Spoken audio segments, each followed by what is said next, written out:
So this is a numerical illustration of supply and demand and market equilibrium.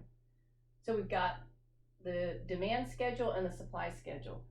Those tell us how much, the demand schedule tells us how much people want to buy at every price.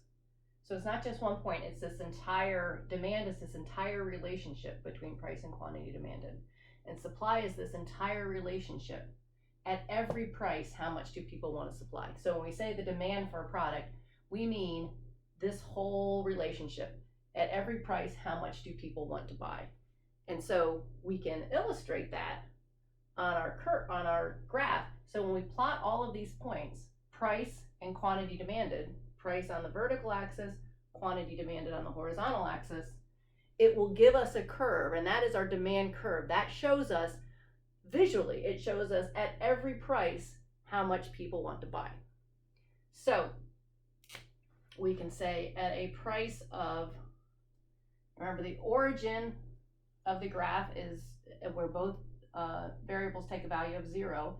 As we move out along the horizontal axis, quantity is going bigger and bigger and bigger. As we move up along the price axis, price is getting bigger and bigger and bigger.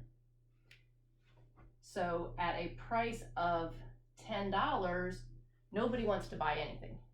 At a price of $10, let's make it purple, quantity demanded is 0.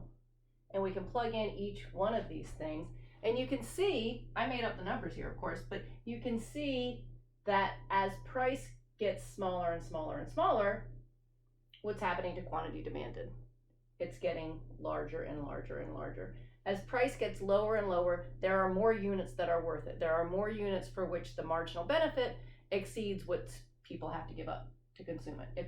If what you have to give up is getting lower and lower, you have to give up fewer dollars worth of other goods and services, there are going to be more units of the good that are worth it for people to buy. So, and that is the law of demand that says price and quantity demanded are inversely related. They move in opposite directions. As price falls to $8, people now want 20. When it goes down to $6, the quantity demanded is 40. Goes down to $4, the quantity demanded is 60. And at a price of $2, the quantity demanded is 80. So this demand curve, it's not a separate concept. It's not like we have the idea of demand and then we have some numbers and then we also have this thing called a demand curve. It's all the same thing. This is just a visual representation because sometimes it's easier to look at things rather than looking at a list of numbers. We say, here is the demand curve. It tells us whatever the price is, say price is $6, we follow that out. The demand curve tells us at that price, people want to buy 40 units. So at any price, how much do people want to buy? The supply curve does the same thing. The supply curve shows us, I can't find my green pen. Okay, it's gonna have to be, we'll make it black. The supply curve shows us at a price of $2, nobody's willing to produce anything. There is a price below which you say, you know what, it's just not worth it. If I'm only gonna get $2 for my product, that's not even gonna cover my cost, never mind. But then as price goes up to $4, $6, $8, $10, more and more people find it worthwhile to produce, or producers find it more worthwhile to produce additional units. So as price goes up, so at a price of $4, it's 15. At a price of $6, it's 40. And at a price of $8, we're up to 65. And at a price, 65 looks to be about right there. And at a price of $10, the quantity supplied is 90. So 10 and 90 is also a point on the supply curve. So supply looks roughly like that. So the supply curve says at every price how much people want to supply. The demand curve says at every price how much people want to purchase. And you can see at a price of $6, the quantity supplied and the quantity demanded are exactly the same.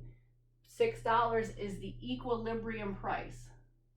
I'm going to denote it with a little asterisk there. The equilibrium price is the price at which quantity supplied is exactly equal to quantity demanded. The market is stable. There is no incentive for anyone to change their behavior. At a price of $6, 40 people want to buy it. At a price of $6, 40 units are supplied. And so the market, there's no incentive for change. When we say equilibrium in economics, that's what we mean. There's no, it's a stable situation. There's no incentive for people to change their behavior. So we can see at any other price, this market is not in equilibrium. At any other price, let's say for instance, at a price of, let's say $8, quantity demanded at $8 is only 20 units. But at a price of $8, people are willing to supply 65 units. The graphs are showing us exactly what these numbers are telling us. It's saying at a price of $8, 20 people want to buy it, but 65 units are being supplied. We've got, the quantity supplied is significantly greater than the quantity demanded. Right now, we've got, what is that, a shortage or a surplus? The quantity supplied exceeds the quantity demanded. That's a surplus. Or excess supply, it's sometimes called. We've got 65 units supplied, and people only want to buy 20 units. There are 45 more units being supplied than people want to purchase. That's a surplus. And when we have a surplus, that's not a stable situation. When we have a surplus, there's 65 people out there trying to sell, there's only 20 people wanting to buy. In order for these sellers to be able to sell their output, they're going to have to drop their price. So an $8 price is not stable in this market. And no one's telling you what to do with it. It's that invisible hand thing. It's as though there's an invisible hand that is working the market, but it's really, there's no hand, right? It's really just suppliers and demanders acting in their own self-interest. There's 65 suppliers out there. There's only 20 demanders. Who's going to be able to sell their stuff? There's only 20 people that want to buy it. So some of the suppliers are going to start dropping their price. As price gets bid down, some of the suppliers will start to drop out of the market. As price gets bid down, some more demanders will say, oh, I wasn't willing to pay $8, but I'll pay $7.50, I'll pay $7, I'll pay $6.50. So as price falls, as there's this downward pressure on price, as there is when there's a surplus, as there's this downward pressure on price, more and more demanders start to enter the market, suppliers start to leave the market, and that's going to keep happening until price gets driven down to the point where that surplus disappears, until quantity supplied is exactly equal to quantity demanded again. So it's just people acting in their own self-interest, and the fact that price is free to move around, that this market finds its own way to equilibrium. You leave it alone and it'll find its way to equilibrium. The same would be true if we were in a situation where price was below equilibrium. That doesn't work. Hopefully this one does. Yes, at a price below equilibrium, say at a price of $4, now there's a lot more people that want to buy than there are units available. At a price of $4, we can see the quantity supplied is only 15. We get that from our chart right here, and also we can see it right there on our graph. At a price of $4, the quantity supplied is 15, but at a price of $4, a whole bunch of people want to buy it. Quantity demanded is all the way up here at 60. Because the price is lower, you can see this purple line, it shows us what people are willing to pay for all of these units. There's some people that are willing to pay $8, but not that many, 20 of them. But as price falls, there are more and more units that people find worth it. Remember, people are going to keep consuming as long as the marginal benefit exceeds the marginal cost to them. So as the price falls, there are more units where people are saying, hey, at a price of $4, yeah, that's worth it. I wouldn't have done it at $6. I wouldn't have done it, and nobody would have bought it at a price of $10. But at a price of $4, there's 60 people that are willing to buy. 15 units supplied, and so now we've got what? Yeah, a shortage. Now we've got quantity demanded greater than quantity supplied. 60 people want it, only 15 units available, a shortage of 45 units.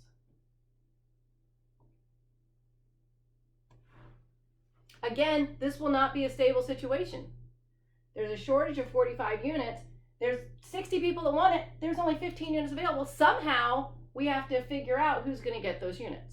And when price is free to move, price is the allocation mechanism in a market. That's price. The free movement of price is what moves this market to equilibrium, right? So there's 60 people that want it. There's only 15 units available. Some of these people that are willing to pay a lot more, you can see this purple line goes all the way up here. There's 20 people willing to pay $8. And they see there's 60 of them demanding this product at a price of $4. Some of them are going to say, sell it to me and I'll give you more money. Sell it to me and I'll give you more money.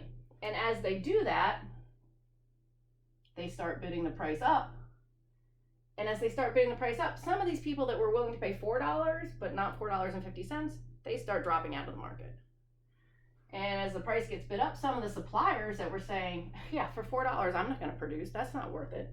But as price starts getting bid up for $55, as price goes higher and higher, more suppliers are going to find it worth it to supply, but some demanders are going to drop out of the market. So the quantity demanded will start to fall, the quantity supplied will start to rise, and as long as there's a shortage, the shortage is shrinking now, but as long as there's a shortage, as long as quantity demanded exceeds quantity supplied, there's going to be this upward pressure on price.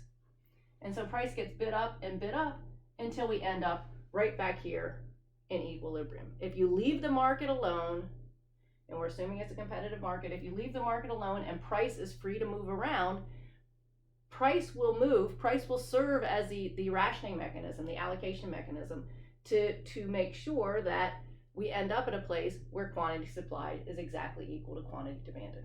If price is too low, there'll be a shortage and price will get bid up. If price is too high, there'll be a surplus and price will get bid down. And the market will find its way to that equilibrium price, the market clearing price, where the amount of units people want to buy is exactly equal to the amount of units being produced. That would be our Q star. We like to use that little asterisk. So that is equilibrium. Equilibrium price is $6. Equilibrium quantity is 40.